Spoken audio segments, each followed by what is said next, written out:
আদম আলাইহিস সালাম তিনি হচ্ছেন আবুল বাশার, মানবমণ্ডলীর আদি পিতা। তিনি এই পৃথিবীর প্রথম মানুষ এবং প্রথম নবী।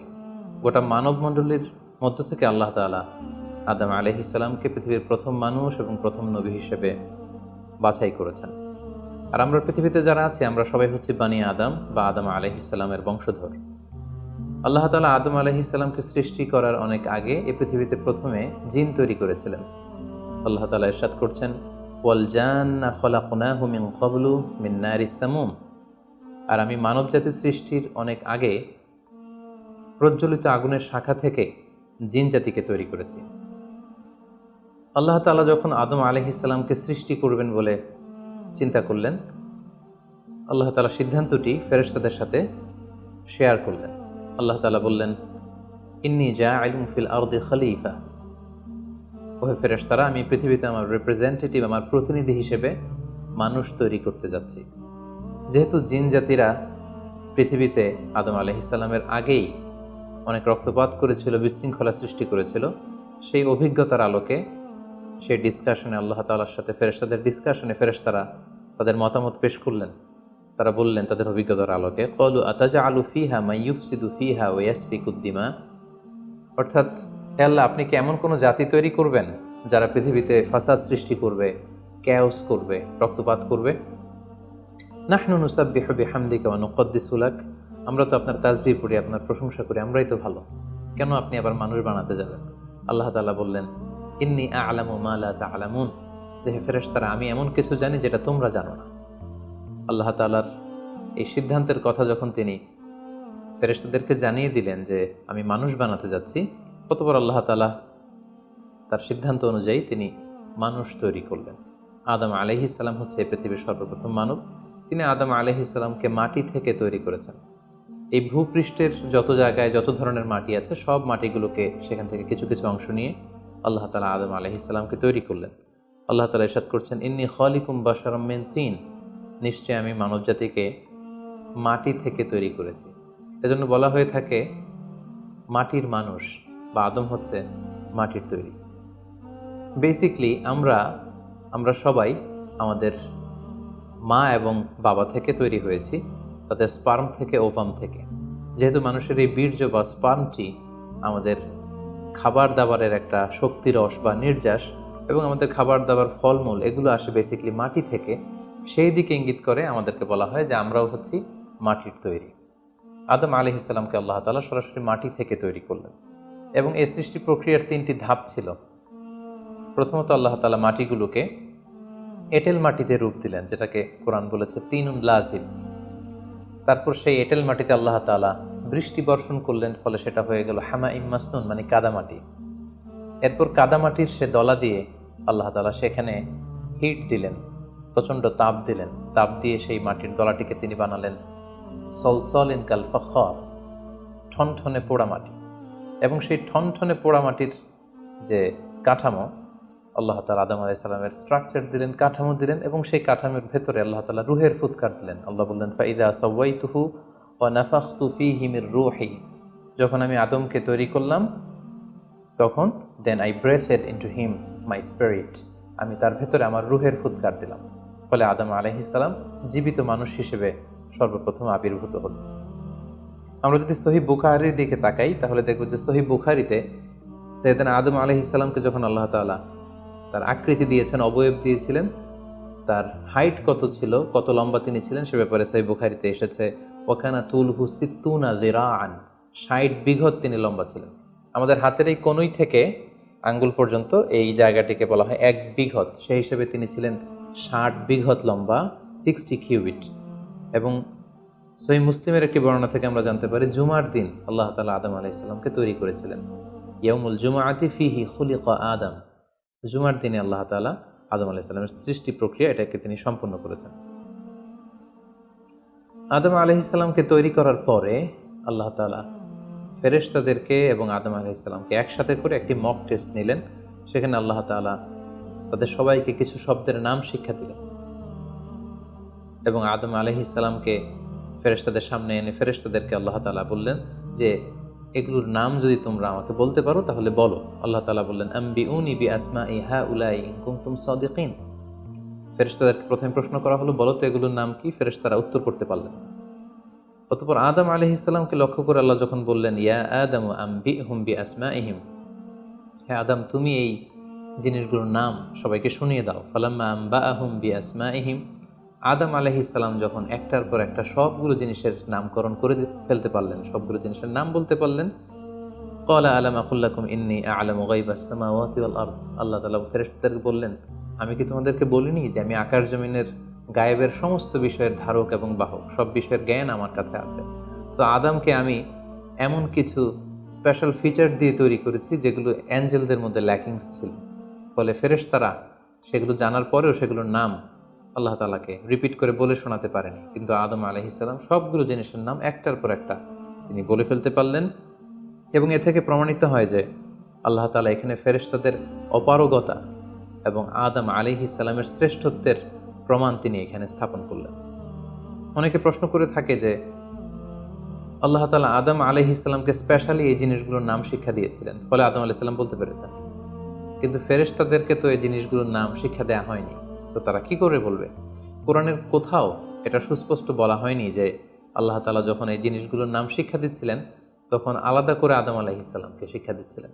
বরং এমনও হতে পারে যে শেখানোর প্রক্রিয়াটি যখন চলছিল তখন ফেরেশতা এবং আদম তারা সকলেই উপস্থিত ছিল, কিন্তু আদম আলাইহিস সালামকে আল্লাহ তাআলা এমন কিছু মানবিক বৈশিষ্ট্য, স্পেশাল ফিচার দিয়ে তৈরি করেছেন যার ফলে তিনি এগুলোর উত্তর করতে পেরেছিলেন।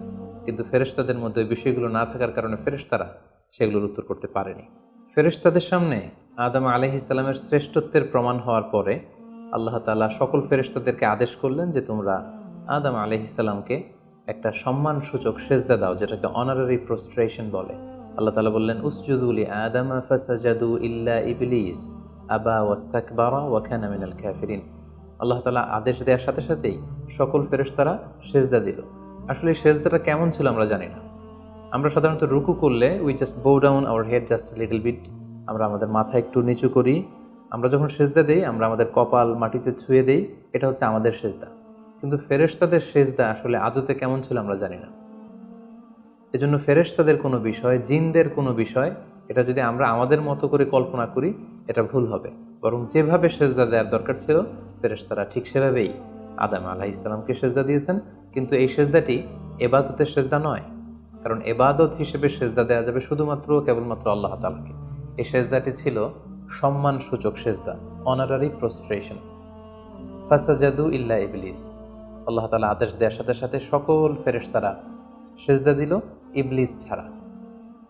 আবা ওয়াস্তাকবারা ওয়া কানা মিনাল কাফিরিন, সে সেজদা দিতে অস্বীকৃতি জানালো, ফলে সে কাফিরদের অন্তর্ভুক্ত হয়ে গেল। এখন প্রশ্ন হচ্ছে, হু ইজ দিস ইবলিস? ইবলিস কে? এতক্ষণ পর্যন্ত আমরা আল্লাহ তাআলার সাথে ফেরেশতাদের ডিসকাশন, শেয়ারিং শুনেছি। আদম আলাইহিস সালামকে হঠাৎ করে সৃষ্টি করলেন, কিন্তু নাও এ নিউ ক্যারেক্টার অ্যাপিয়ার্ড, নতুন একটি ক্যারেক্টার চলে এসেছে, সেটা হচ্ছে ইবলিস। ইবলিস হচ্ছে এক মহাজ্ঞানী সত্তা, যে হচ্ছে কানা মিনাল জিন।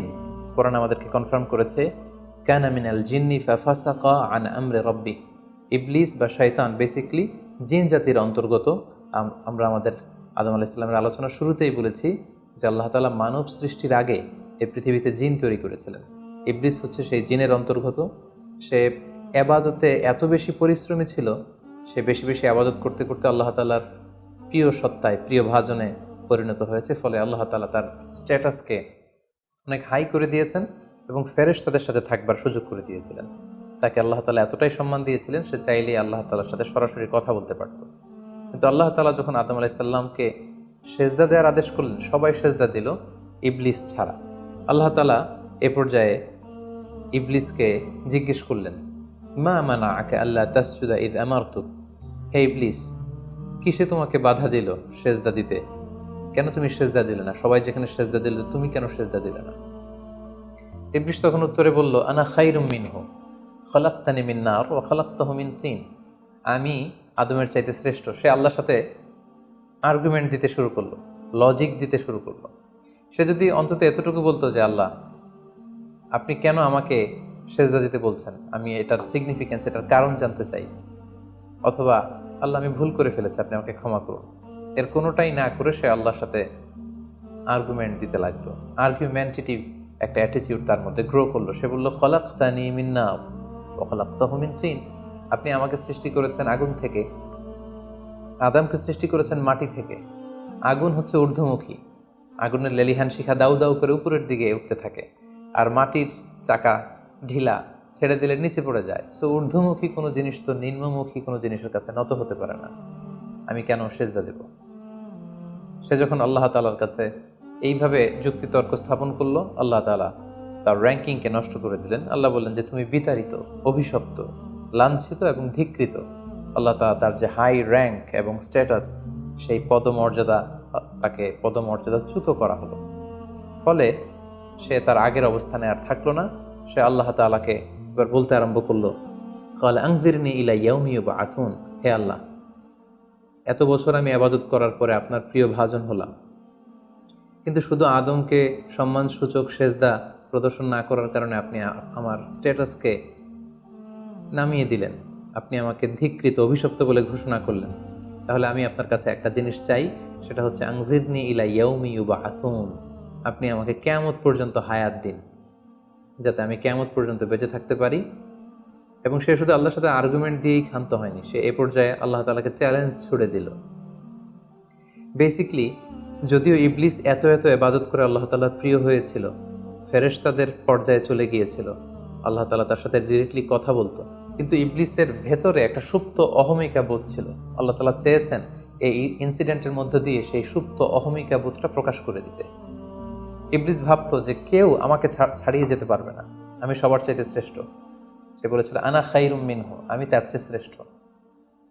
তার ভেতরে যে সুপ্ত অহমিকা বোধ, এই যে অ্যারোগ্যান্স, এই যে ইগোইস্টিক সমস্যা, আল্লাহ তাআলা চেয়েছেন এই ঘটনার অবতারণা ঘটিয়ে ইবলিসের ভেতরকার এই অহমিকা বোধকে প্রকাশ করে দিতে, এবং সেটাই ঘটেছে।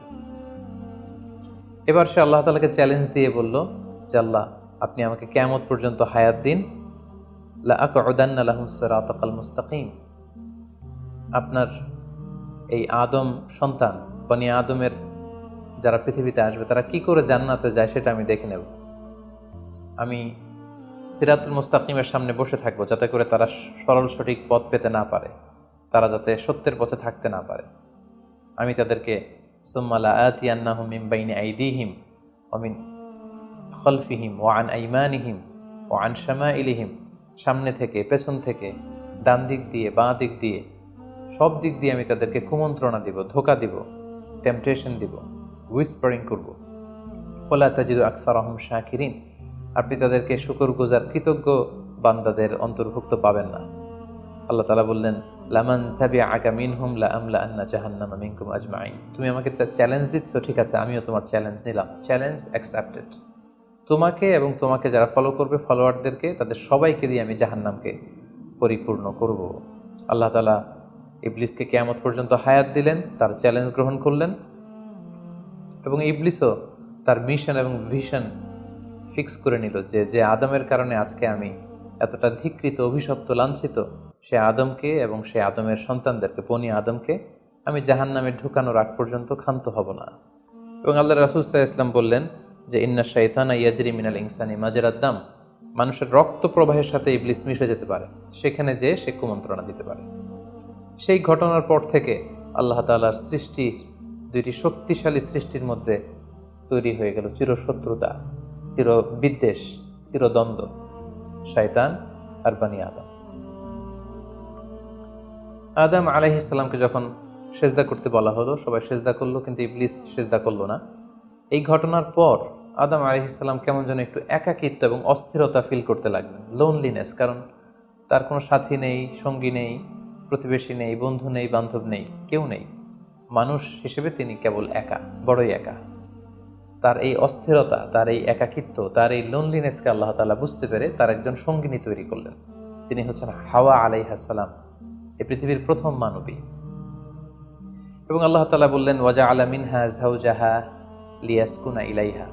আল্লাহ তাআলা তার থেকেই তার একজন সাথী, তার সঙ্গিনী তৈরি করলেন, যার সান্নিধ্যে যে স্থির হতে পারে, সে প্রশান্তি পেতে পারে। অন্যত্র আল্লাহ তাআলা বলছেন, খালাকা মিনহা যাওজাহা ওয়া বাসসা মিনহুমা রিজালান কাসীরাও ওয়া নিসাআ। আল্লাহ তাআলা আদমের মধ্য থেকেই তার সাথীকে বা তার জোড়াকে অর্থাৎ হাওয়াকে তিনি তৈরি করলেন এবং এই আদম আর হাওয়া থেকে গোটা বিশ্বের সকল